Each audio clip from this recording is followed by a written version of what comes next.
Tony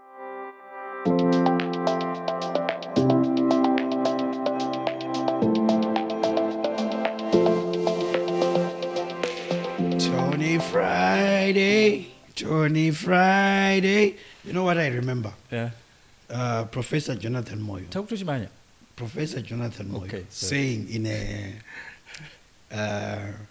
a meeting, he says, your people's jingles are too long.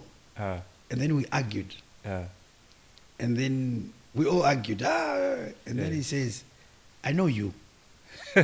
You are the one, right? With the jingle that goes, Tony Friday. And he sang it. That guy had us in a meeting for days. Those meetings would start at around 9 and end at 3 a.m. 3 a.m. in the morning. Yes. Tony Friday. Mr. Lee. Yes, that's what comes to mind, that jingle. But then I want to ask, we've known each other for so long, Tony. Yeah. The name Tony Friday, is it your real name? You know, if I have to tell this story one more time, I'll die. Don't die, but tell us. Because I've had to explain this name for so long and to so many people. But it sounds like a real name. I'm gonna do it. Because it sounds like a real name. So what happened? No, it's not. Tony is my name. Okay. My full name is Antony. My surname is Makoni. Okay. Do zitari machitupa. Samruwa Makoni. Trowa Makoni. Okay. Varidzi All right. Kwarisape uku. Okay. You should look up the story of Chief Chingaira Makoni, who fought fearlessly during the first Chimurenga. Absolutely. And he then got defeated in the end, and he was beheaded. So that blood runs in your veins. That warrior spirit, runs in the veins. But that's a story for another day. Wonderful. So what happened was back in 1993, yeah. When you were young, I was in Form 1 at this point, and I thought I wanted to sing. I was still trying to figure myself out. Tony Wangwari Form 193. Yeah. Tony. I'm telling you. Okay. Yeah. I'm 92, I was in grade 7. Yeah. I'm doing some math because... Why? 93, I was in Form 3. Are you serious? Yes. No way. Yes. Okay. Yeah. That's With a interesting. I was yeah. Okay. So you could be a few years or a year older than me. I watch it. It's okay to say I went to school at 7. More. Wait, you were 5 when you went to school. Yes. Yeah, so that explains it. Because no more people go to school at 7. I'm much older than you, Tony. It's okay to accept that. Back to the story. Yes. 1993. I was figuring myself out. So at this point, I had been to Starbright as a dancer. Wow, really? Yeah. Starbright 92, which aired in 93 years. Wow. I was part of that, yeah. So we went all the way to the final. So wait a minute. So if we go to Bani Mpariwa, yes, he probably has a video of you. He has videos of me. When I was in grade 7. But it aired when I was in Form 1, right? So I'm just trying to... What were you doing? We were dancing. So we had a crew, a dancing crew. Yeah. We were called the Rats crew. Rats, acronym for Robert Anthony Tafazo Shingi. Oh, it was your names. These are our names, and then we formed a crew, and we're doing Running Man and all these fancy dances from back in those days. Yes. But anyway, 1993, I was figuring myself out. I was in Form 1 at this point at Highfield High 1 in Highfields, and then I started writing songs because I thought. I actually convinced myself that I'm good at this. Wow. So started writing songs, and then 1995, I had an opportunity to record an actual song, right? You recorded? Yes. So I recorded a song at Intersound Studios, which was run by Tony and Norbert. It was right behind, it was just opposite, almost across the art gallery on Nyerere. Okay. All right. So there was a little studio there, and bear in mind, back in those days, there weren't many studios. They weren't, but these are the guys that were recording the likes of Mau Mau. There were quite a number of urban acts that recorded at that studio. Wonderful. So I recorded a song. This song was called Friday, right? Okay. Right. in my madness, I took the song to a man called James Maridad. Wow. It was the first time I set foot at Pockets Hill, right? So 95. Randomly went there with a cassette tape, which had my song called Friday. It was a hip-hop R&B song, which I sang and rapped on it. So you did both? So I did both. Okay. Took it to James Maridadi, and then he's like, I'm going to put you on the radio. So this was the first time that I went live on a radio station. Okay. It was in an interview with James Maridadi, and I was 15. He was doing the drive at this point. So he interviewed me on the song and what. So I actually left him a copy of the cassette, right? Interesting. So he played the song for about 2 months, Wow. here and there. So in my hood, I just became known as Friday. Because the song was called Friday. Because of the song. Yeah, so put Tony, I get it. my name, and the Friday, boom. I get it. Here we are. I get it. But Tony, tell me something. Sure. You're 15. This is back in 95. 95, yeah. Pockets Hill is not that easy to access even now. I know. Quite days. Wow. Pockets Hill. Where were you getting this courage? So, to go back to the Chief Makoni story, the fighter warrior spirit. Yeah. I've always been very persistent. Okay. If I believe in something, never mind if the something is worth anything, but if I just believe in an idea, I will push it until something happens, right? Wow. So I remember asking my mom for bus fare to go to Pockets Hill, and she gave me money to go to and fro Pockets Hill. She had also listened to the song, I suppose? No. At this point, she doesn't exactly know what's going on, right? I just said to her, I need bus fare, I need to go somewhere. Oh, somewhere. Yeah. And then the next thing on that very same day, she's hearing me on the radio. Because none of this was planned. None of this was planned. So I got bus fare, ndabvunza mtown kuti Pockets Hill kunoendwa sei, but no one seemed to know. Ndakangokwira malifts aenda Enterprise. Like I'm saying, kuti Pockets Hill. Enterprise. So ndakasiwa kuseri kudhuze nekwane Highland Park. And then I had to walk up the hill to Pockets. And then I got to Q Drive. I don't actually remember what I said to security because I was so young and tiny. They probably thought, this is a harmless kid, So I went in there. I remember seeing the ZPC receptionist and saying, I want to see James Maridadi. She assumed I was a junior 3 because he was doing the... And he's like, well, go and wait for him ku library. So she sent me to the library where Timothy Tafumame was a librarian. Nana Mr. G. Yes. So I sat in there for almost an hour waiting for James, right? So started making yas with Timmy. But he's also curious. He's like, what is this guy doing here? Like, so I'm telling him about my music, and at this point he's compiling for James Maridadi's show. So we sat there, and then James walks in a tie and a shirt. He's the only presenter who used to dress in a tie and a shirt. So eventually he comes in, then because I had done PR work with Timiga, he actually listened to the song in the library. So James then comes in like, kind of song.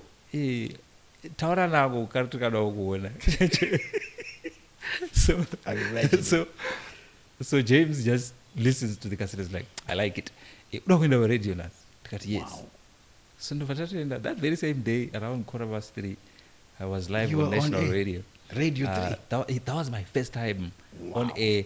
But at this point, radio wasn't the thing that I wanted to do. I listened to a lot of radio from back when I was probably 7, 8, 9. But it was never within reach for me. You were kuimba. Ndaifunga ndoda kuimba. So kutamba nekuzoimba, I was really trying to find myself. But clearly entertainment chose me, because. So Tony, yeah, that's a very interesting story because that was about the name Friday. Yes. But like the kids of nowadays say, sorry, now So we established Tony Friday is not the actual name. Tony Antony is Makoni the actual name. is. Yes, yeah. And So we now understand where the Friday comes from. Yeah. Yeah. But todakuziva kuti Antony Makoni wacho.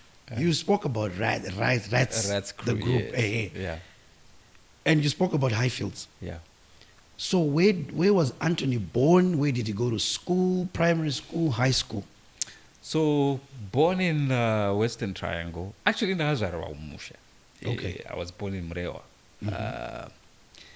which is our now home area. Sure. Born in Mrewa, schooled. Part of my primary school was in Mrewa. I did my creche and part of my primary in Mrewa, and then I moved to Harare. I went to Rushingo Primary School, which is in Highfield. Okay. Rushingo Primary School. That's where I did my my primary education. Then went to Highfield High 1, which is also in Highfield as well. That's where I did my secondary education. This is Form 1, 2? This is Form 1 to 4. Okay. Yeah. All right. Any names that you remember from primary school, secondary school? Just names of guys. Because, I feel that sometimes we don't understand where inspiration to be certain things comes from. But when you then look back, you say, but the first one where I put this in my head. Oh, Pandanga teacher. What are some of the names that pop up? So what got me into music, for example, was a guy called AJ the Blake Saint. His name was Ashton Mwanjira. He's now late. He passed on in 2018. May his soul rest in peace. Sure. So this is a guy who just moved across the road from where we used to stay. And I was 10 at this point. 10 years old, with a lot of passion and zeal for music, right? So this guy moves across the road and they have a PA system. So his house was like right across my house. So what they would do on Fridays is that they would connect their PA system. Yeah. And bear in mind, you're 10 at this point, you know nothing about the club or whatever. And there's this loud music and they're playing all this cool international music that you hear on the radio. Yeah. So I started following this guy around, So every Fridays were heaven for me. Because every Friday evening, without fail, they would connect their PA system, put their disco lights outside, and then, they are doing their mixed DJing and whatever on vinyl. Okay. And I was like, wow, this is super cool, man. This is super cool. That was the first time that someone inspired me to be a mixed DJ, So I started following this guy around, and he was so nice to me because he was much older. Because at this point, I think he was around 24, and I'm 10, right? So his mom is friends with my mom. So I spend a lot of time at his house because his nephew was also happened to be my childhood best friend. His name was Shingirai Mwanjira. He's now an architect back in Cape Town. He's in Cape Town. So I started following this guy around, and he just started showing me some things that were very fascinating. So I'd spend a lot of time at his house, showing me music.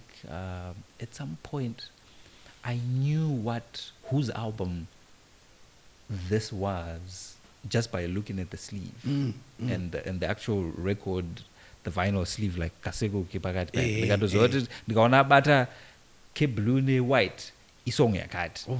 That was this is coming up next and all of that. So I just became so obsessed with the concept of DJing and playing music for people, and that was that was such an amazing time of my life. And this guy would show me around, and he would show me the ropes and all of this. Fantastic. By the time I was 12, I was actually going with him when he goes out to play at weddings and parties. Oh, okay. So what he would do is he would give me time. At 12? At a wedding, for example. And then he would say, okay, cool. I want you to play these 5 records. In this order. I'm going to take a walk, or he's going somewhere or whatever. In this order, right? So he taught me music. Wow. And he taught me that DJing is not about you. It's because initially I would just play music for myself, right? Yeah, So when I come to disco, which don't know all right. So at 12, he would leave me alone at parties and what. So he'd just give me like a list of music. Like, I want you to play this, and then you play that, and then you play that. Wow. And I'm also learning to mix at this point. So mixing comes from when I was 11, 12. Wow. 11, 12. That's where I got a hold of the concept of mixed DJing on vinyl. Wow. So you see my obsession with vinyl, if you see a lot of my social media posts, it's really reconnecting with my roots and where I came from. So that's how my passion for music and DJing was ignited from. So any schoolmates, classmates that you remember? Yes, I remember there was a Zebedia Baipai. Baipai, yeah. Okay. I remember him because we used to make fun of his Manyika accent. No offense to you. But he was great in, but not in practice. You fake some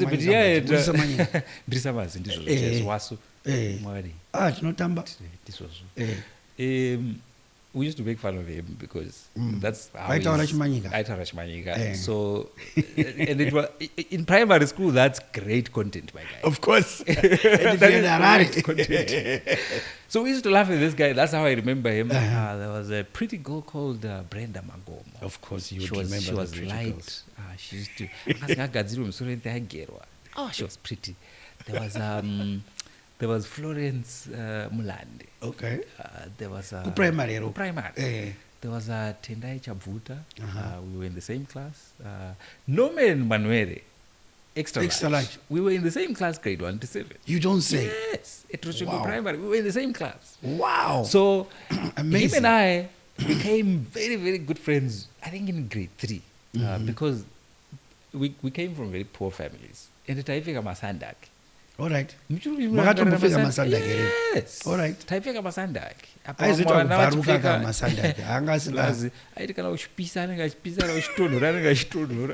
don't think the kids of today, they know Sandak. Would understand, yeah. So, in the nominal Takabatanzo, ne Sandak. All right. Taifika Sandak. Plus, we were poor kids. We were, I think, Namu no better than that. So we became very close very quickly in grade 3.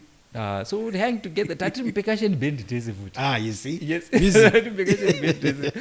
So so that was people that I remember from primary school. I remember our teacher, Maima Dondo. Our headmaster was Mr. I'm forgetting his name. But anyway. Secondary? Yeah. People I remember in secondary. Yeah. Jean Marira. I remember Taurai Guja. Okay. I'm still friends with Taurai Guja even to this day. He comes to most of my shows. Fantastic. He is now a very important person working for the Reserve Bank. Okay, fantastic. Him and I have maintained a relationship over the years for some reason.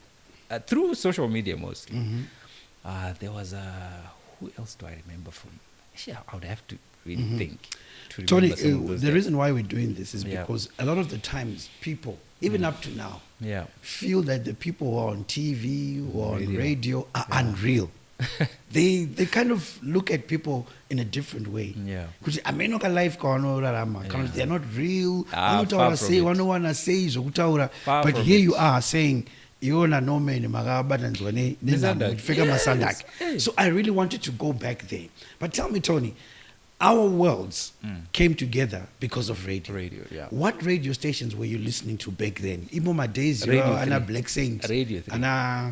It was all Radio 3. And who were you listening to? So I listened to Radio 2 by default. Because there was 6 of us in a family, and everyone else wanted to listen to Radio 2. I am the only person in the family who wanted to listen to Radio 3. Why did you want to listen to Radio 3? Because it spoke to my soul, man. Like your soul. I loved the music. I loved my passion for music goes way back. I have memories of myself in '86 listening to Bundu Boys, 86, 87, 88, 89, and Babamlin Francis. You don't even understand. I used to write lyrics when I was in primary school to these songs that we consider classics now. Wow. Right. That's just how involved I was with music. But the station of choice was Radio 3. So people I listened to Radio 3. Yeah. Oof. Teach Matthias came on very briefly and he left for SA. He was a god to me, a radio god. I listened to Ndaitira, I was Yasingende, Dara Hitman. The Hitman. I used to listen to Kelvin S, the Soul Supreme. Dude. The president. So quick story. Kelvin S was friends with my late mentor, the guy that got me into music. Okay. The Black Saint. So, Black Saint, yeah. So this guy, because they used to play at circus together. Ah, okay. So Kelvin S used to come to the hood. It's in a pemiazo, ne cowboy gear, ne pointed shoes. My boys, exactly. But as the brand ambassador, you know, look at this guy and think, man, this guy is super cool, man. I remember the first time I met him in person. Yeah. I couldn't speak. Like, I couldn't. Wow. So nice shot out of when you listen to someone on radio, when you finally meet them, you're thinking, you'll be like, I'm not open to that. Wow. Accent, yes, yes, you know? yes. But did you know he also has roots in Highfields? Is that so? So Kelvin S, the Soul Supreme, Teach Matthias grew up in Lusaka. Yes, yes. Felix Nganjo. I know Mbofs as well. Felix Nganjo, Mbofs. Who else? Josh Makawa. Yes. So Teach got into the game through Josh. Got into through Josh. Because I got a big boy warning. All right. What Josh? Because I know I artists from Highfields as well. Yeah. So those were the people that. So it was Kelvin S, the Soul Supreme, Witness Matema, Joe Hussein, and I'm happy that Zuguru. Yes, I'm happy that I still have I maintained contact with these guys up until this day. Fantastic. You know, we still talk. On the female side? On the female side, Tokondoro. There was Tendai Chakanyuka, Bridget Gawanga, one of my all-time favorites. Fantastic. Who else? Eunice Goto. Miss DJ. Miss DJ. Tsitsimawarire. Yes. I have some very fond memories of Tsitsimawarire because I used to call radio when I was a listener. At what age? I think around 14, 15. All right. So I remember walking to Pagazaland. If you go to Western Drive, Pagazaland, my call box. And then I would wait in queue. So I calculated if I go there an hour early, because request show each atanga, so I'll go an hour early because unosvika call box paine queue paine blast let's up my coin and it takes a while forever. And then I would call radio just to put in a request from a call box. That's passion. And I remember that is passion. Antony, wow. I'm telling you. So wow. So those were some of my earliest memories of. But I had such an attachment to Radio 3. When I was 15, so Shingirai, my best friend, my childhood best friend, his father used to fix TVs and radios. Right? So he had a radio. So I bought it off him. And then I asked his dad to fix it for me at 15. I asked his dad to fix it for me. Like, wireless charger, and then his dad fixed it for me, and then that became my personal radio. So now I didn't have to fight with the rest of the family to listen to radio too. So ndanda kutereraji radio 3 bandunodira. Problem chete yanga iri mabati. Because ndakushandaka. Apa manje ka saka ungaterereka muchokocho manje ka unenge uchitofanira kutoti unoterera ningi naningi kuti mabattery because mabattery akapera akazvatodhakwa taizomboita iye kuti unombozoisa mabattery pazuva kana kuti umboaboilisa kana kuaruma is that science? Was that scientifically proven or we were just you and I are not the best people to answer that, but you know what, the good thing is when we did it, it worked for us. Whether it was just belief or whatever, but Raishanda. So my father had this rule in our house. He would every holiday without fail until I was in Form 4. Okay. every holiday maenda kumusha, right? So what I would do is ndaitakura karedio kangu ndoenda nako kupi kuroots. So I have such vivid memories of me because ndidaifudza mombe because I was the second from unofudza mombe hapa Friday dude akuvunza ndiri mukomana wekumusha. Alright. So tanga tine mombe dzakati nembudzi. At some point my father had about 150 goats because he used to breed. But manje mbudzi dzinguva iyoyo dzadzisingaiswe mumapenzi kadzipuwa feed dzaifudzwa mudara. Taidzifudza and hapana mbudzi yaifanira kurasika, number one. Hapana mombe yaifanira kurasika. So takati nekakamombe kedu so kataiti gamuchirai. Ndorangariza taipa mombe mazitaka amene zvichiri kuitore mazana zviriko tatiteka mombe kainzi gamuchirai. Gamuchirai was notorious. Gamuchirai, I'm sure Holy 10 would be happy to hear that. Because people are always asking him about gamu diani. So Gamuchirai kamombe kainetsa kakomudhara. So Gamuchirai zvakaita manje kaiti she was very sneaky. So waiti because waivhurira mombe after breakfast, maiti madya breakfast and then movhurira mombe, then moenda wherever kwauri dziendesa musi wacho iwoyo. So your job was to keep the goats and the sheep and the cows together. Yeah. Apo nongorwani. So ndaizofudzawo pane neighbor yangu, best friend yangu, ndiyo taibatanidza mombe dzedu tofudza akawanda. So from 9 wodzoka kulunch kuma 1, right? Wongotsvaka someone anongokutarisira mombe kumba for like 20 minutes wodya wodzokera kumombe. And then kana mombe dzaguta like ma2 pane pabani patainounganidza mombe dzese manje painzi pamazianike. Okay. Panga pari it was like a swamp. Papa ine chibhorani. So ipapo ndo pataiumba mombe dzedhaga nechichi tichirwisanisa mombe like amenokana tairwisanisa mombe ipapo. But manje taizotarwisanisa mombe pepe vanhu vazopedzera vakurwa manje. Imimi wacho walidzima isusu taakurwisa mombe manje ipapo. So anyway, back to Gamuchirai. Gamuchirai kaiti pamene mavarirwa just when you think kuti mombe dzaguta dzamwa mvura dzarara pepe kuzongotarisa wona pasina gamu manje ane garden raifarira rikwainzi kwamuparadzi kwataitenga mavheji.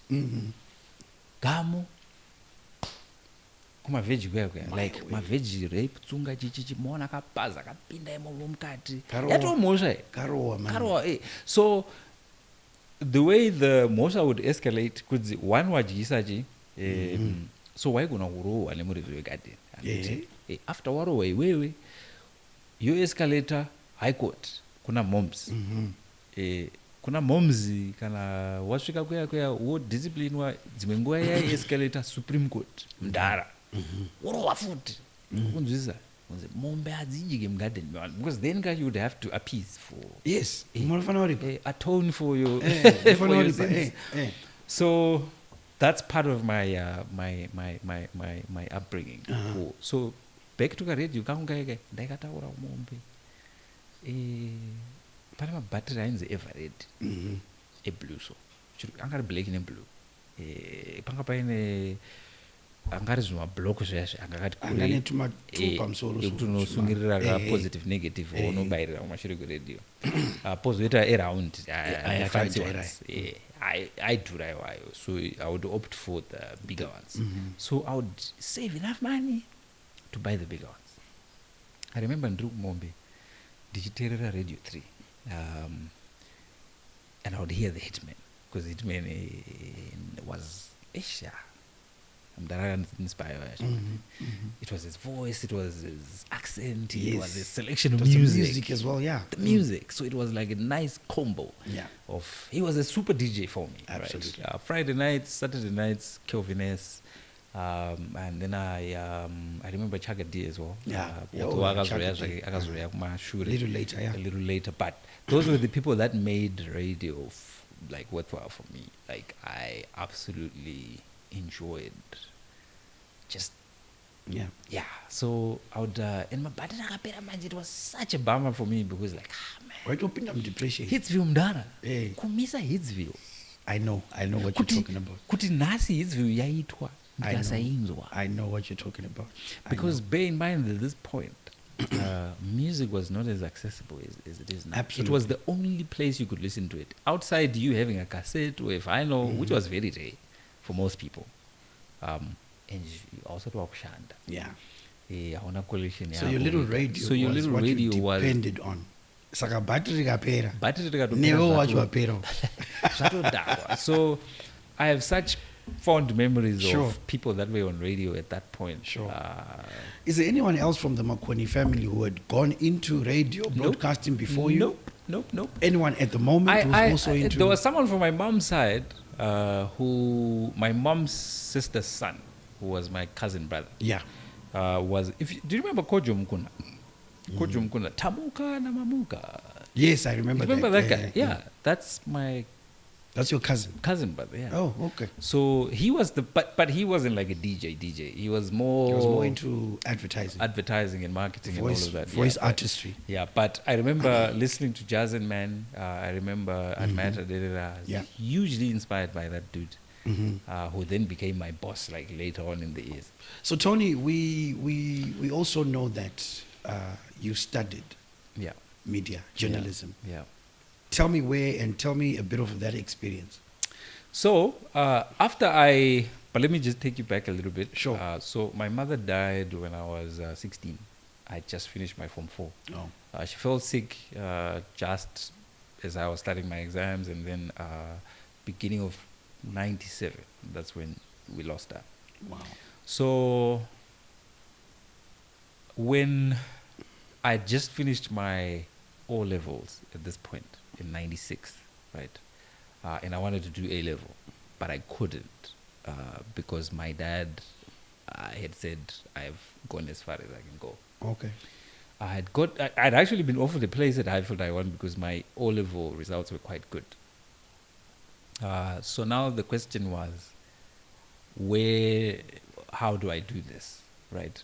So when my mother died, unfortunately, my dad decided to kick everyone out of the house, because he wanted to get a new wife, like immediately.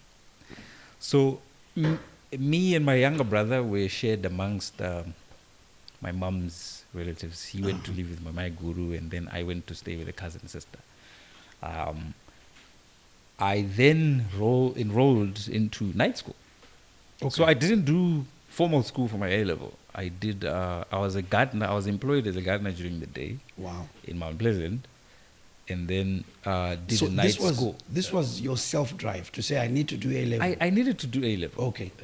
I didn't know why exactly, but I just felt like I needed to do it. You felt it inside. Right? So I was employed as a gardener during the day.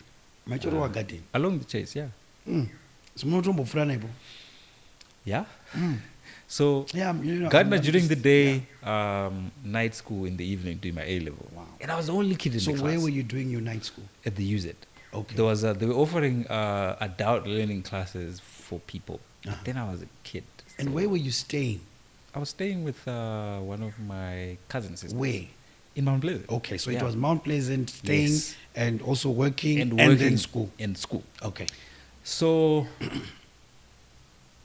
did my A-level, got just enough points. I didn't even have enough money to register for 3 subjects, so I ended up writing 2. Wow. But I still passed. I still had enough points to get me into, because at this point now I was very clear. Not very clear, but I kind of knew that broadcasting is something that I want to pursue, right? I'd already been a mixed DJ for quite some years, So in 99, I remember seeing an ad for Harare Poly. Harare Poly was advertising for their next journalism class, which was supposed to start early 2000. Early 2000. So went and I did the interviews. And you know how hectic it was. I know. To get into Poly to study journalism. I went for that interview in 97. I know. Yeah. So it was a list. It was 700 people initially, and they cut it down to 70 and then 35. So the actual final class was 35 people. But I made it into the 70, but I didn't make it into the final 35. So the next best option was Kosa. Xhosa was the only other institution but private which Yeah. was offering journalism besides Poly. So I then got a place at Xhosa. It was more expensive. I had no plan. And I didn't know how I was going to pay for tuition. Wow. So, but was doing gigs at this point. So, I could pull a couple of coins here and there. And so I paid the first tuition, which was 1,005. It was 1,005 per month for the 2 years. So got into that class. In that same class was Godfrey Gweje. It was Howard Msonza. It was Elsie Mojapelo. Wow. It was a whole bunch of people that went on to do great things in the media space. Yeah. So I struggled to pay fees for money because it was bus fare and it was fees, it was lunch money, it was a whole ton of things, right? But my sister then came through and then she started assisting me with actual fees. So I only had to worry about bus fare. Right? Yeah. So did the journalism course, right? Until it was time for attachment. So me and Howard Mzonza were the only two people who wanted to pursue radio. Right. Howard wanted to pursue radio. Yeah, as well. radio and TV. He wanted to do radio or TV. But for me, everyone else wanted to go print. And do PR and all these things because they teach you everything. Yeah. Right. So when it was time to get a place for attachment at ZBC, it was ZBC or the other stations, right? For the first time in years, ZBC said we are not taking people from Xhosa. Wow. Because there's been complaints that we're taking too many people from Xhosa and not Poly. So there was the whole politics around that. And me and Howard were bummed out because this is the only place that we want to be at. And also bear in mind, this was the only broadcasting institution in Zimbabwe. Absolutely. There were no private players at this time. There are no other options. Yeah. So end of 2001, this is when we were supposed to do the attachment. So Spencer Banda was doing the same course but part-time. Okay. So he would come and he used to do a show called The Other Voices. So his job, he was supposed to go into the streets and get young people's views on different topics. He was doing this show for Radio 1. Okay. Yeah. But then because he was lazy, sorry Spencer, so he would just come to class and then just record people and then put it on the radio as if it's people from the streets, right? And that was the first time I heard my own voice on a radio station, like to actually listen to yourself, because it was a pre-recorded thing. It was on Radio 1, right? So the first time with James, you did not have an opportunity I to couldn't listen to because there was no One, playback, because nothing. it happened without you preparing and you were actually in the studio. So this is the first time This that is you're the first hearing time that how I'm you hearing sound. myself, and I'm like, I don't sound so bad. Okay. You know? So Howard and I still said, you know what, we must do go to ZBC and just negotiate with these people to give us a place for attachment, right? As fate would have it, I went to visit one of my bamninis, my father's young brother. So I'm crying about the fact that ZBC has just told us that they're not taking people from Xhosa. We're bummed out because this is all I want to do. He writes a little note on a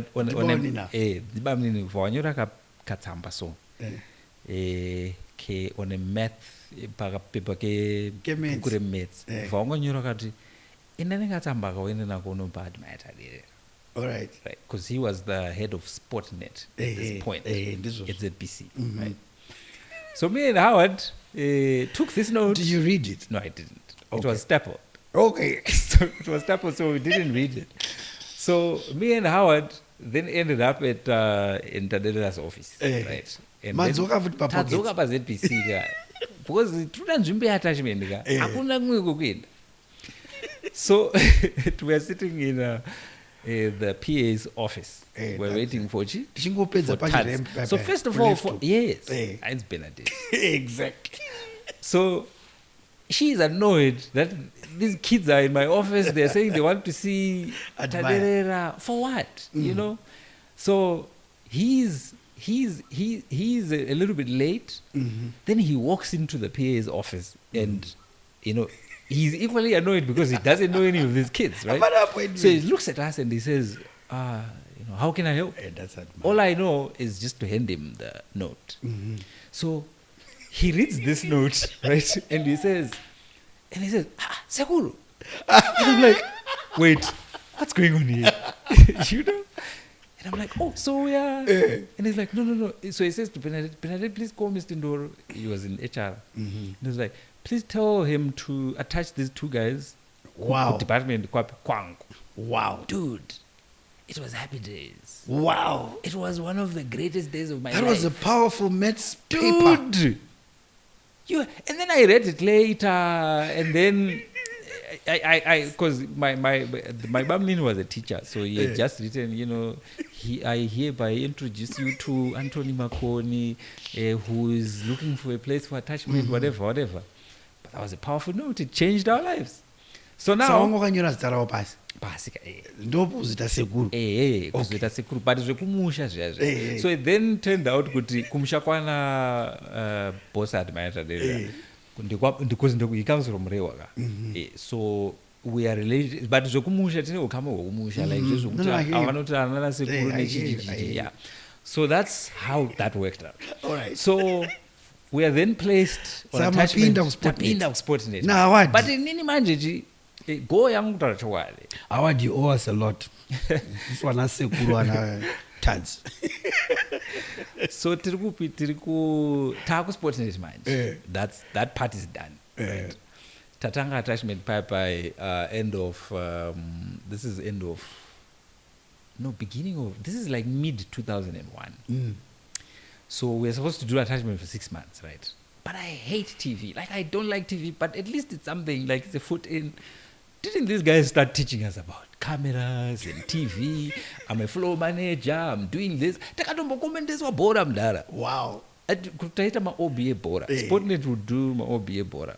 So would go to Varo, so my commentator by Shaiko Pepe. Tashit bora na. But our demand and he's doing amazing at it. Oh, yes. I was just watching him the other day. Yeah. Doing an interview about the new national coach. Yeah. I hated sports. I'm not a sports person, as you know. I am not. You're not. I don't understand. I mean, it's cool, but it's just not. But it's not you. I'm a music person. Okay. You understand? So while I'm there, I think a month into it, I decide, you know what? Hey, let me go take a peek into what happens in the world of radio. And you and Brighton Chitana used to do the Friday morning 9 to 12, yeah. Right? While there was maintenance in Gweru, because at this point the station had moved to absolutely Radio 3 had moved to Gweru. So I come to Ningirike and then I meet you, right? And I'm going to remind you something that you probably have forgotten about. The first time that I walked into the Tony, studio, I'm scared. You were very warm and kind. Okay. Yes. And then I walked into the studio and you were so gracious with me. Wow. And you showed me how to use the desk. And I wasn't even on radio. And you were like, this is how it works. You know, this is how we prepare for a show. I'm relieved. This is how you showed me the cartridge where we used to slot the blue items. Those blue things. Yes. And I was asking a ton of questions. And you would, one day you actually put me on the radio. Wow. And we had a short conversation. Wow. That's how good you were to me. Thank you. And I always refer back to that because that then became the seeds that I needed to get to where I was supposed to go. So thank you, bro. Like I received. Thank you. You were very, very kind to me. Yeah. Brighton was carefree. I didn't care. I did not care. Sometimes he was even late for a shift. But you'd come, mailman. Show up, mailman. Yes. So, but him and I also became very good friends. I remember, yeah. And then, while we were there, I remember I'm working for AJ the Black Saint. tine disco redu uh-huh. So at some point the equipment is actually staying in my house. And this is like now in 2001, remember? Now I decided to make a recording of myself on radio. Okay. So I did a 30-minute radio demo. 30 Who listens to a 30-minute radio demo? Complete with music and talk in between and all of these things, right? So I recorded this demo on cassette. Uh-huh. And I used to walk around with it when I was on attachment at the PC, right? What was the idea then of walking around with it? I actually was just going to play it to anyone who cares to listen. Uh-huh. And the first person who cared to listen was a guy who used to do sound at Spotnet. His name is Kizito Chitauro. Yes, I remember Kizito. Kizito Chitauro was a sound guy and I played this cassette to him.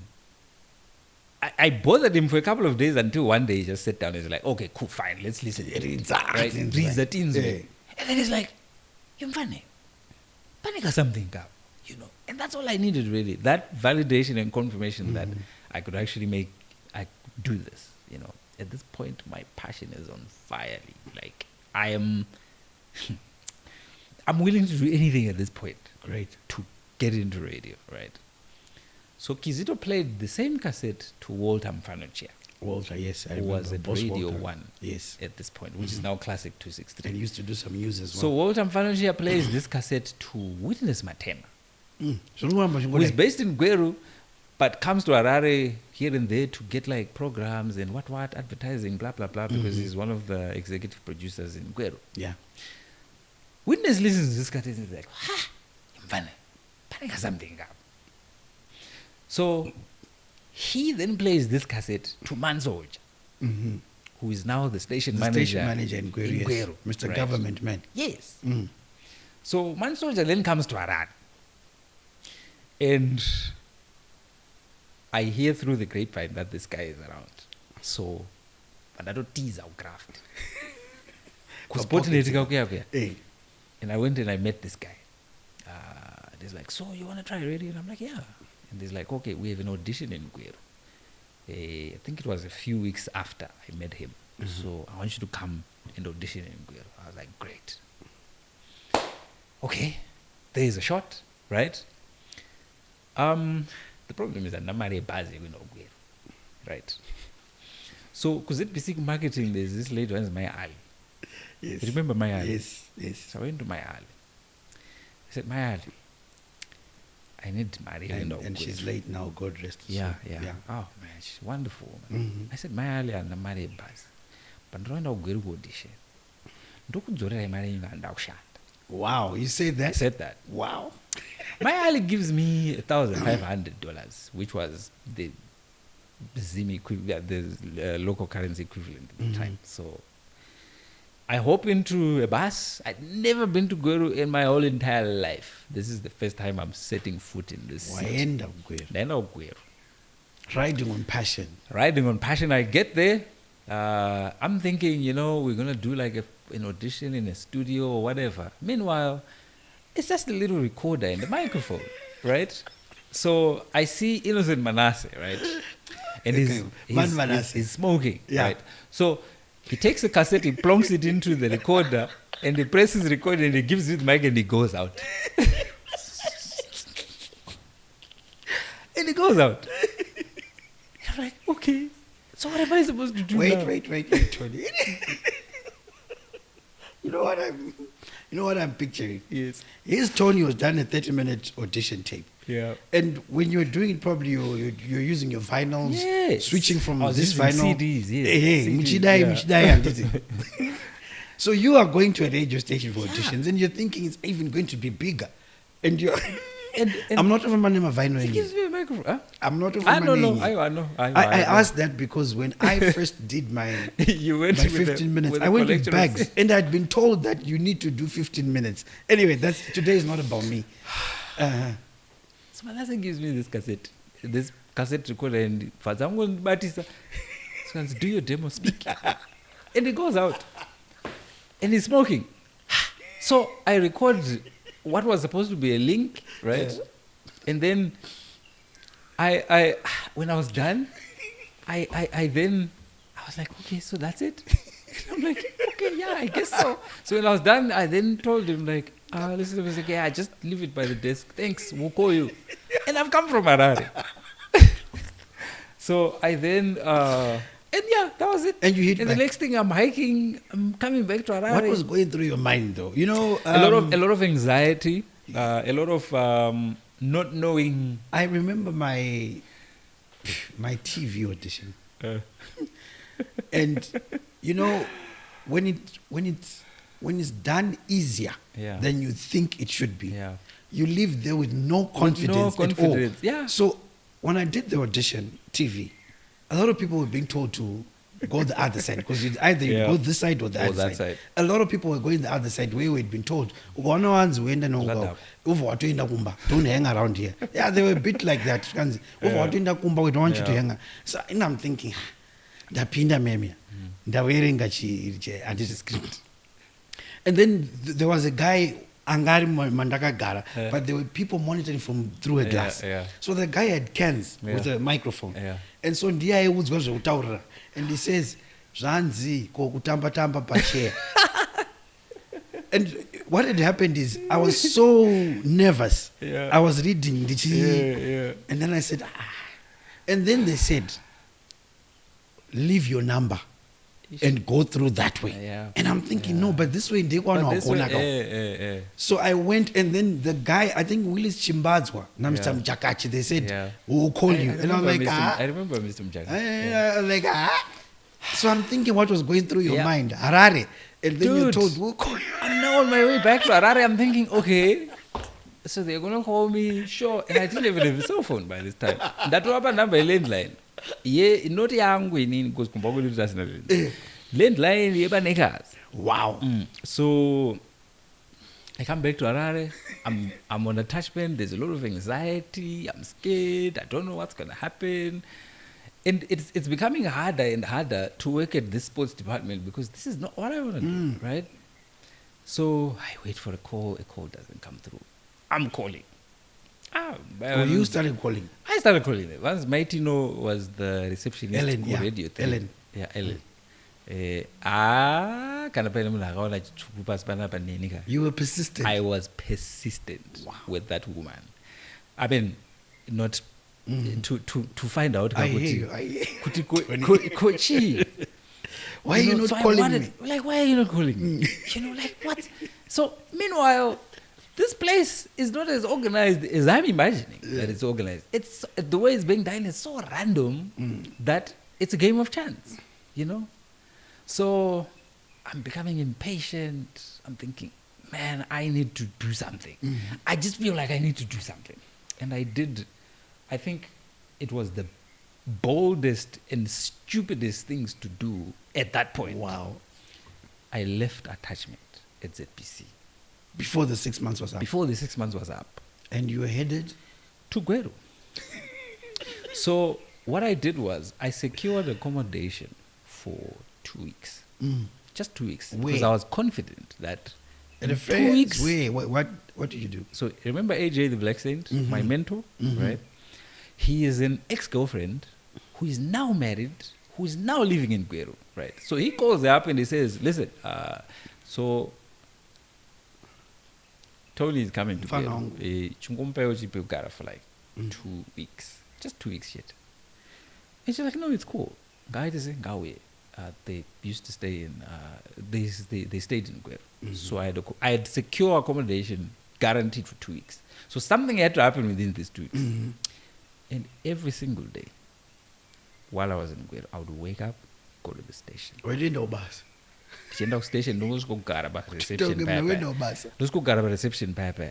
Pamaitino. And just sit there.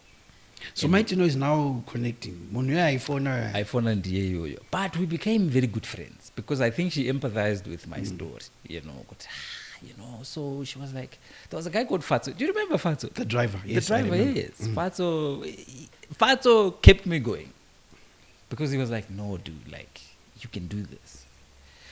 And then I bothered Man Soldier so much until one day I walked into this office, like, I just walked into this office. I'm not leaving this office until you give me a shot. Wow. And they looked at me and they said, here's what I'm going to do. Munya was on air at this time. It was on a Thursday afternoon, and Munya was on radio at this time. And he says, I'm going to put you into the studio right now with DJ Munya, right? He's going to give you 30 minutes to talk. He's going to talk to you for 30 minutes, like just, because that's how they used to do it back in the day. I struggle to understand the logic in that. So, and he said to me, I remember, he said, you know, and he said to me, if you mess this up, I'm not going to use the language that he used. Yeah. And he said, if you mess this up, I will mess you up. I will mess you up. I know. So he called Munya and was like, take him to the studio. He's going to do a 30-minute slot in your show. Because that's how they used to do it back in the day. Like, if your audition is successful, then they will pay you with someone, and then they start to gradually incorporate you into mainstream programming and all of that. Sometimes it was midnight, sometimes it was daytime. I go on air, and Munya just leaves the studio. Yeah, because he's annoyed that I'm messing up his show, right? So he wasn't nice the first time. He was like, Arwa, the Saram studio, bye-bye, Ndara. That was a terrible 30 minutes, I'm not going to lie. I'm not going to lie and say to you, no, it was amazing, whatever that was. It was a bad experience. But what it gave me,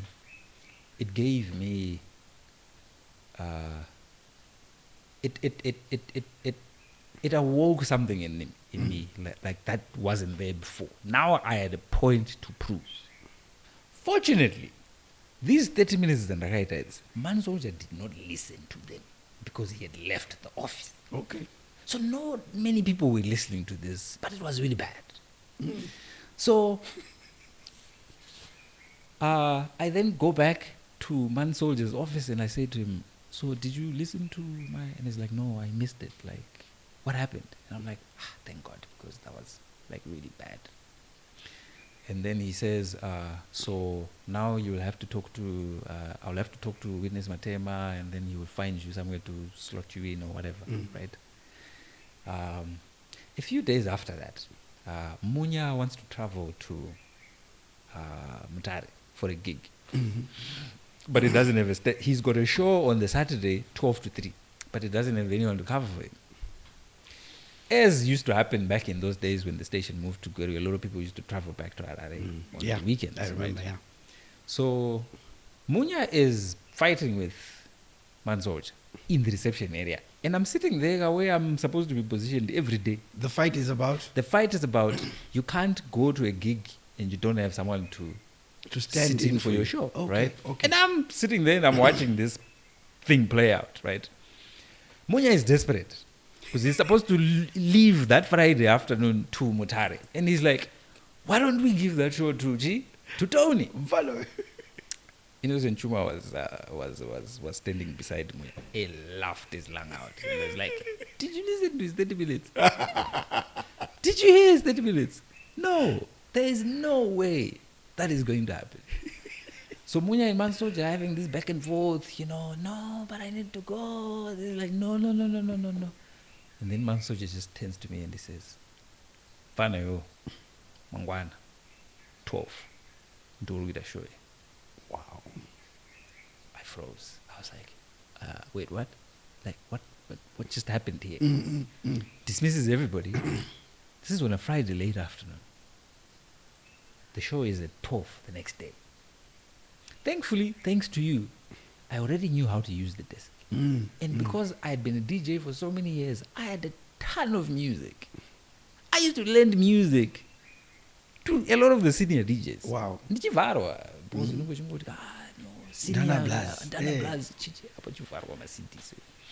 Anyway, Saturday comes, and I'm so sure they're just going to call me. No, we found a replacement, so you don't need to come. I was so sure that's what was going to happen.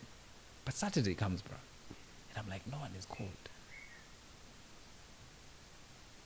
Now So I'm going I to have have to to do go. this. 3 hours now. So past 8, I leave. I go to the station. 9 o'clock, I'm there. So the lineup for Saturday was TK, Katande, Yes, 6 big to dog. 9. Sophie Chamboko, Wow. 9 to 12. Munya, 12 to 3. And then Scott, 3 to 3 6. to 6. So Sophie Chamboko walks into the studio and I actually see her. This was the first time I'm seeing Sophie in person. Wow. So Sophie goes into the studio and I'm counting the hours down. I'm like, I'm so sure someone is going to come and do this show, not me. But I looked around, there was no one there. It was you. Sophie comes out and she says, hi, sorry, do you work here? And I'm like, no, not yet. She's like, do you know who's coming after me, like at 12? And I'm like, And she doesn't know you. it's me. And she's like, oh, okay, who are you? And then I tell her, she's like, okay. And then she goes into the studio. wondering. She makes an announcement and she says, oh, coming up between 12 and 3 is a young man, new voice. His name is Tony Friday. I'm like, this is actually happening, bro. Anyway, 11 o'clock strikes. My heart is pounding. I'm sweating. I'm thinking, oh my gosh, this is not happening. This cannot possibly happen. This is probably the biggest shot That you ever get. Yeah. that I will ever get at this point. 10 to 12. I walk into the studio and Sophie says a goodbye is at 5 to 12. And she leaves the studio.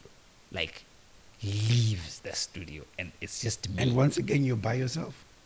I'm by myself. I'm in the studio. 12 o'clock strikes. There's news.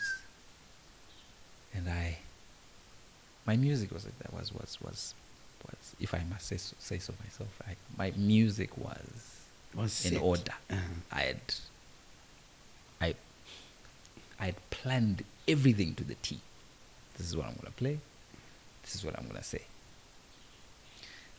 So 12:05, I think the news is done, and then I play. My instrumental of choice was Jam on It. Mm-hmm. That was my background. That's the one that I had planned to use. Mm-hmm. So I played my first song, and I thought I would have enough courage to speak after the first song, but I did not have enough courage to play the first song. I played my second song, and I still couldn't speak. And I played my third song. Now I had to say something. And then I played my instrumental. You remember those Studa CD players? Yeah. Played my first song, and then I opened my mouth and You spoke. Now I want to pause and zoom in on this moment, Lee, and tell you that there's something in every single one of us. There's a lion in you that is waiting for the right situation to arise. And then it comes alive. Sure. That lion came out that day. On that day. On that day. I don't even remember how the 3 hours went by. All I know is when I opened the mic for the first time, it was game over. And there was no stopping you. There was no stopping. 3 hours came, bah, done. So this was the birth of Tony Friday on radio. On radio. Wow. My first full hour shift. And bear in mind, there were also other guys that I had also auditioned with. Mm-hmm. Henceforth Koza, Easy K, there was a lady called Pinky. Mm-hmm. These were the people that had made it onto the shortlist, and myself. And I was the first one to get this kind of shot on the radio, because everyone else was doing 30-minute slots on different shows and all of that. So sometimes when it seems like the door is being shut in your face, it's actually working in your favor. Wow. So I did my first 3 hour shift, and now something told me, something within me said, you've done really well. I was waiting for official feedback from people, but then You I didn't really have a cell wanted to hear phone. from Chuma. Yes, but more importantly from Innocent Manasseh and Mansoch. On the Monday, Because they used to do, remember we used to do the roaster on Mondays. Yeah. The roaster would be made for the week on Mondays, right? It wasn't as consistent as radio is now. It was very liquid back then. Monday morning, 7:30, I'm at the station. Maitino prints out the roaster and she puts it on that library wall. Yes. Right? And she calls me up and she's like, come. And she points to the Your roaster. name. So my name appeared 5 times from Monday to Friday, midnight You to don't 3 say. in the morning. Midnight to 3 in the morning. You don't say. Leandra Candiero. That's how I got into radio.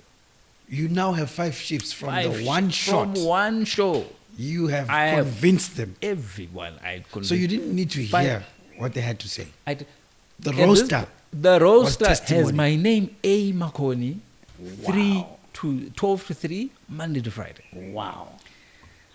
I didn't Wow. care about money. I didn't care about a job. I didn't care about a salary. In fact, I did a whole entire year, no payment, Wow. for free.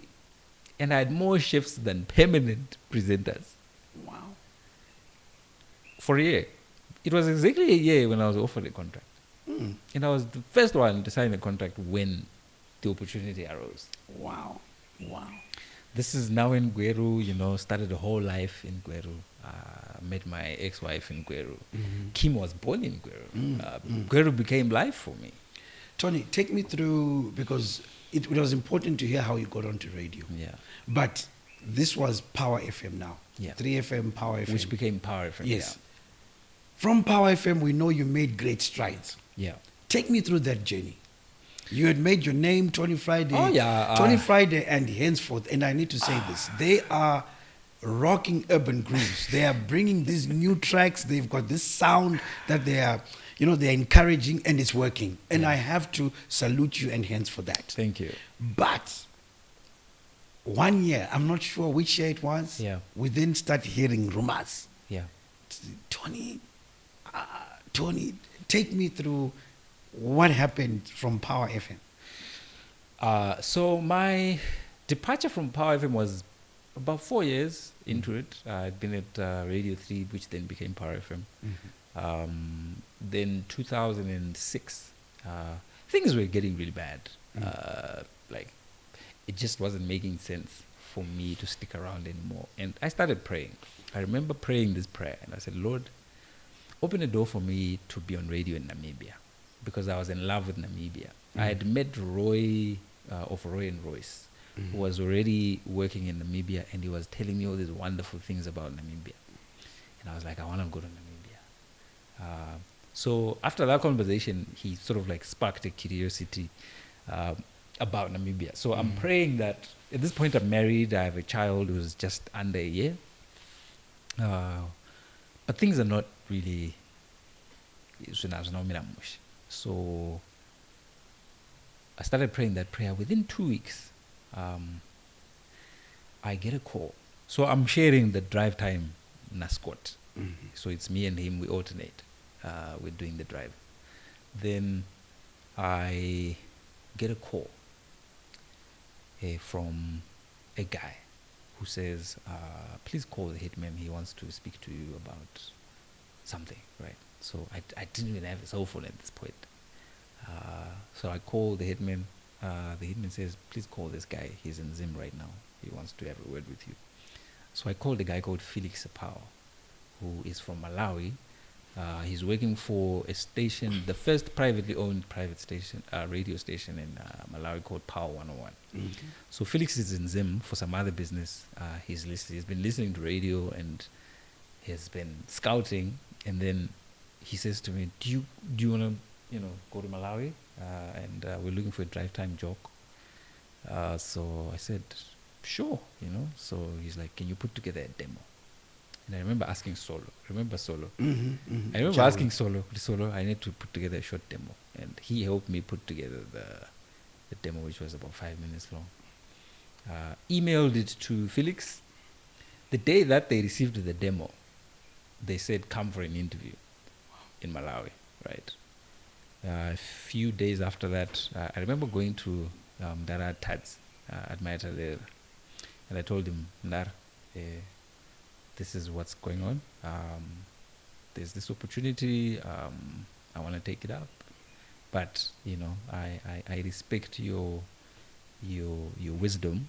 So, and he's like, Manang, you have my blessing. Because he could also see how bad things were starting to get. So I was in Malawi on the Sunday. The next day was Monday. So I get to Malawi and Felix Apau comes to pick me up. They had got some accommodation for me somewhere. He picks me up, we go to the station, we get there. He's introducing me to all the other presenters. So the structure of the station was that these guys they got different presenters from different countries to add flavor they really wanted to go to town because this was the first privately owned radio station, and it was youth as well, like a youth station. It's like the 5 FM in. So I met the owner. His name was Oscar. He's Oscar. So, he's showing me around and blah, blah, blah. And this whole time I'm thinking, okay, cool. At what point are we going to do the actual interview? Because that's what I came for. I'm anxious. I want to get this out of the way. Little did I know, this is orientation that I'm doing. No interview. There's no interview. That very same day, they put me on the drive show, which a white guy from England was hosting. His name is Stax. Mm-hmm. So Stax I'm listening to Stax and I'm thinking, this is the person that I'm supposed to be taking over from. How? It doesn't make sense. You're taking over from Muya? I'm taking over from, gosh. So I then go on that show. So this guy does an intro. This is Tony, new presenter from Zimbabwe. He's here now, blah, blah, blah. And I started a job at Power 101 in, I think it was April 2006. Mm-hmm. And that's how my journey, and I was with those guys for 3 years. Life in Malawi was great because now I'm coming from a public broadcaster to a private broadcaster where you have a lot more freedom and license to experiment with a lot of things creatively. Yeah. So I can safely tell you that it was in Malawi that I found myself, that I found my voice, I found my strengths. I also started experimenting with production. Mm-hmm. I started learning a whole lot of other skills, which has made me like a well-rounded an all-rounder when it comes to broadcasting. From Malawi, you moved? I moved to SA. Uh-huh. What were you doing then? 2009, I moved to SA. I always wanted to end up in SA. A lot of us back then aspired to be on the radio in SA, mm-hmm. because SA was the epitome of broadcasting in Africa, They were far further down, just in comparison to other African countries. Mm-hmm. So so in Malawi, I had reached a point where I felt like I had done it all. I was doing TV, I was doing radio, I was the brand ambassador for Carlsberg beer, and I don't even drink. Brand ambassador for Coca-Cola, and a whole lot of other brands. Fantastic. I was doing club DJing 3 nights in a week. So I really stretched myself and I really got myself out there. Fantastic. But then it got to a point where I felt like I've done it all. And things were also starting to go south economically in Malawi. So SA made sense. So I had met a guy called Nicholas Regis Ford. We became such good friends. He's the one who hooked me up with the Coca-Cola ambassadorship. Mm-hmm. He was working, he's from the UK, but he's living in South Africa. So he's the first person that I called when I got to SA. And I said, listen, I'm here. I wanna try it out. We had conversations about it before. But prior to me going there, I'd been in conversation with Kaya FM. Okay. So I became very close to the then programs director for Kaya FM. His name was Neil. So when I moved to SA, Neil said to me, if you can sort your papers out, like permits and whatever, I'll give you a job. Unfortunately, when I got to SA, the papers took too long, and the opportunity didn't didn't stay. So I was in SA for like 6 months before I got my first gig on the radio. But while I was there, I then joined 4 or 5 stations. Which stations are these? So there was a Trans Africa Radio. There was Rainbow. Rainbow is a Christian. So I was doing some work for a station called Link FM. Sure. I was doing a lot of production I was doing imaging, station imaging for community to medium regional radio stations. Great. So that became my main gig while I was there. So I became the go-to guy for imaging for stations that were community or regional or whatever. Fantastic. I recall you also did some imaging for Power FM. For Power FM, yeah. You were still in SA. When I was still in SA, yeah. Fantastic. I think some of those voices are still there. Are still there to this day, yeah. Fantastic. Yeah. I'm fast forwarding now because, time is always jealous. Yeah. But you stay in SA, but then you came and made history. You came back to Zimbabwe. Yeah. You made history. You were the first presenter on ZFM. Yeah. How did that come by? So when I was in SA, I got a message from Maurice Touch. Maurice Touch says to me, Mrs. Susan Makoni is looking for you. Please call her. And at this point, I'm doing so well in SA, and I'm thinking, I do not want to go anywhere. So I dragged it out so much until one day, and he kept messaging me. He's like, dude, have you spoken to my Makoni? I was like, but dude, what is this about? So I eventually called my Makoni, and then she told me about a privately owned radio station in Zim. And I was like, this doesn't sound believable.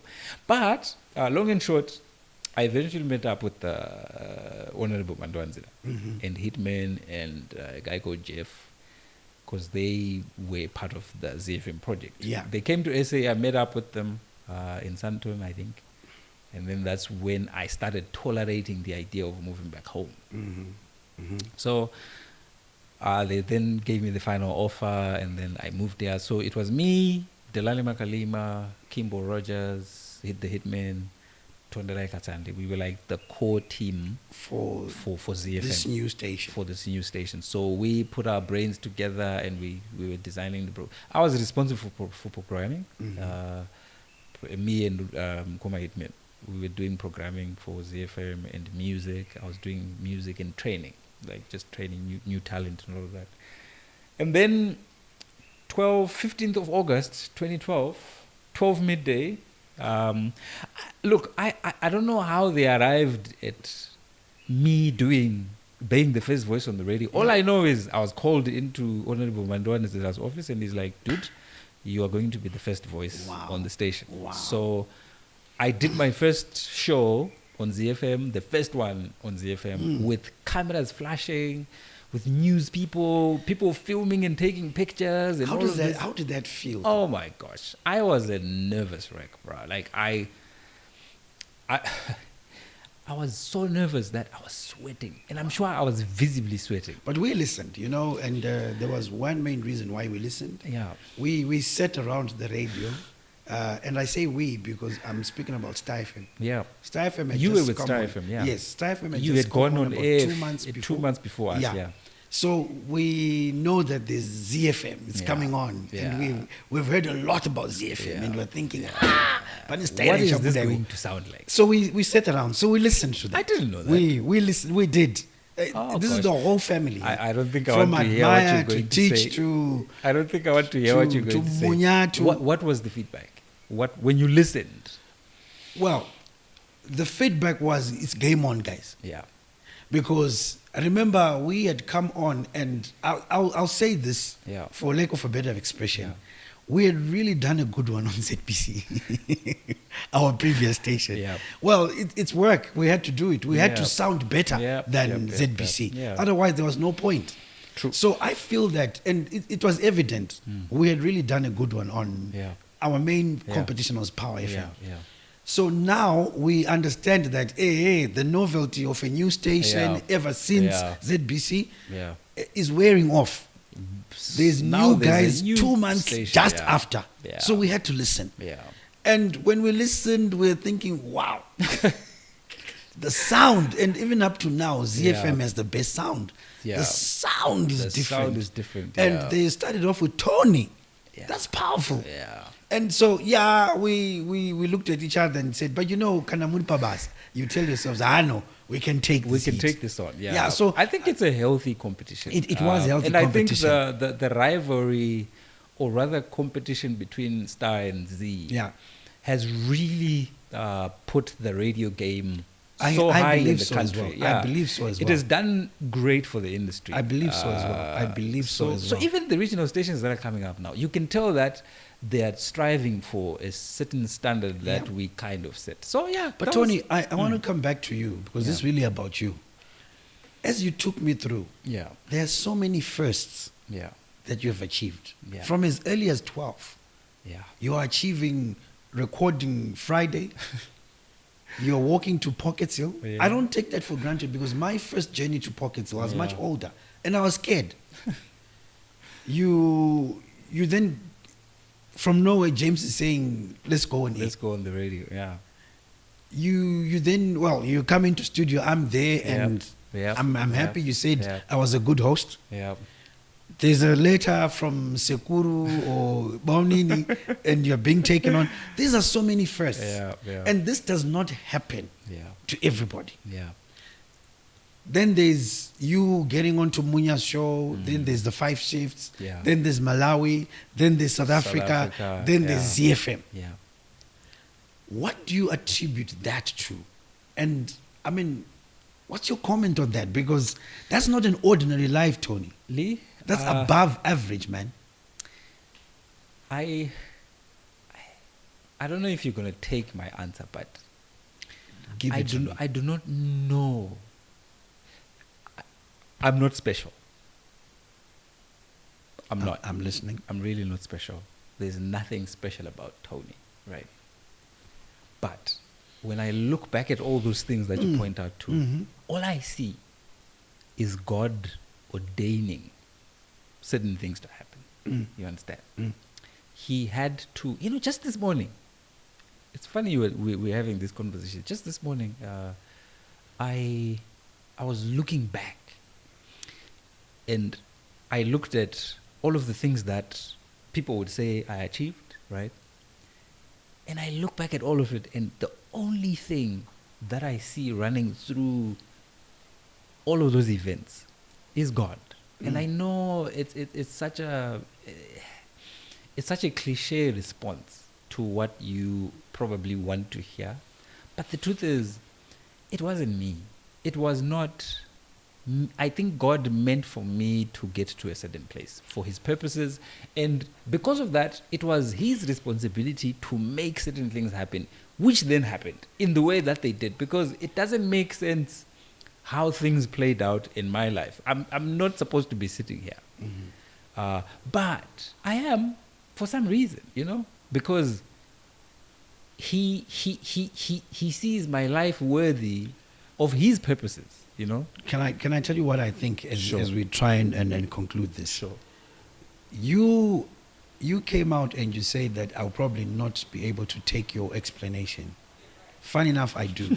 But all I want to add on to what you're saying, Tony, is I think a lot more people get these opportunities, but they don't meet the opportunity.